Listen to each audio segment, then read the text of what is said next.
Welcome everyone to the halfway mark of the 2017 NFL season, Week 8. Last week I went 3-2-1 against the spread, including 1-1 in my upset specials, bringing my overall record now to 19-21-1 and 6-3 on my upset specials on the year. So, are you hungry for some Sunday NFL action?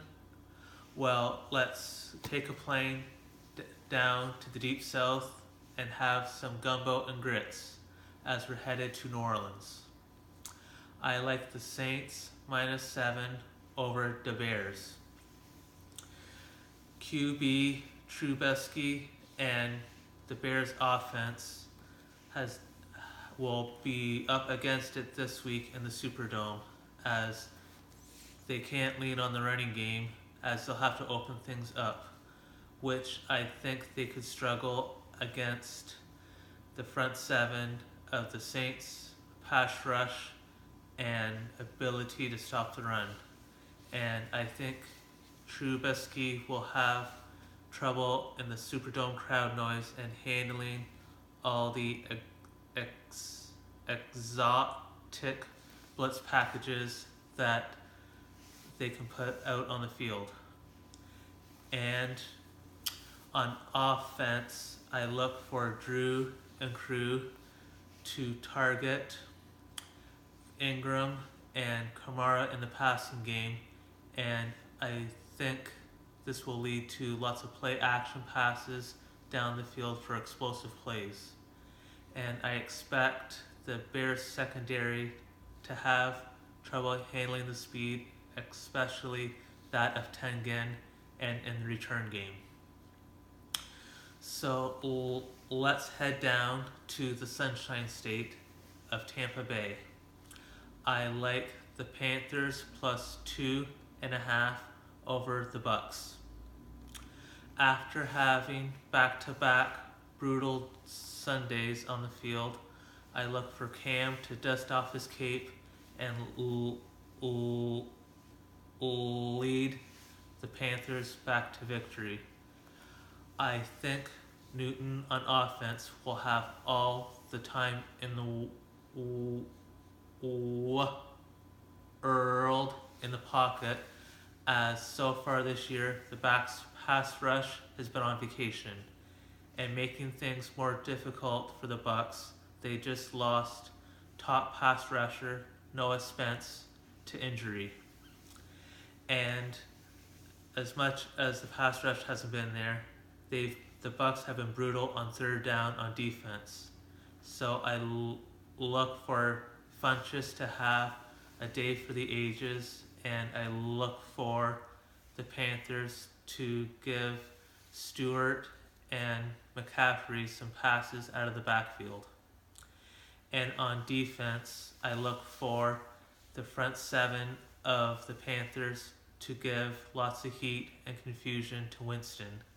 And they'll have all he can handle in handling the different blitz packages that the Panthers can put out there.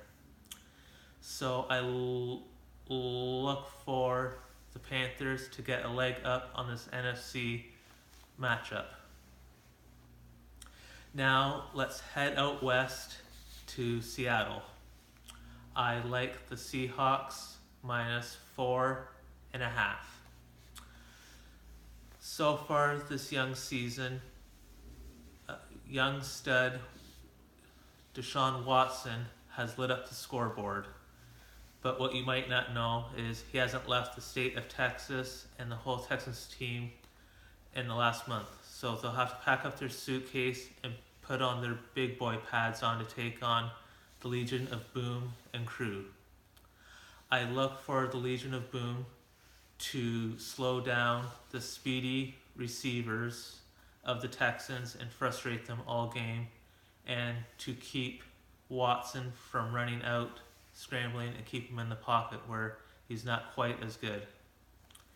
And on offense for the Seattle, I look for Wilson to scramble and to target Baldwin and Wilson to move the chains and have some explosive plays later in the game.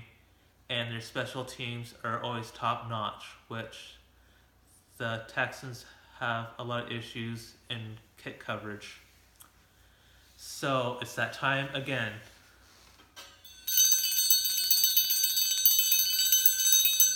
It's time to catch the red eye back to Buffalo.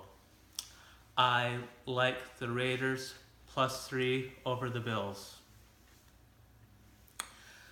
I expect the Raiders not to miss a beat without top running back Lynch, as his replacements Richard and Washington can be a double threat in the backfield and in the receiving game as a running back. This will be able to spread out the Bills' defense with the speed of Cooper and Crabtree, and I expect Carr to deliver it to them with little pressure from the Bills' front. And making things better for the Raiders' offense, the Bills could be without top DB Gaines and are getting thin in the secondary due to injury. Well, that's music to Carr as he's revving up his engine and the offense to motor down the field.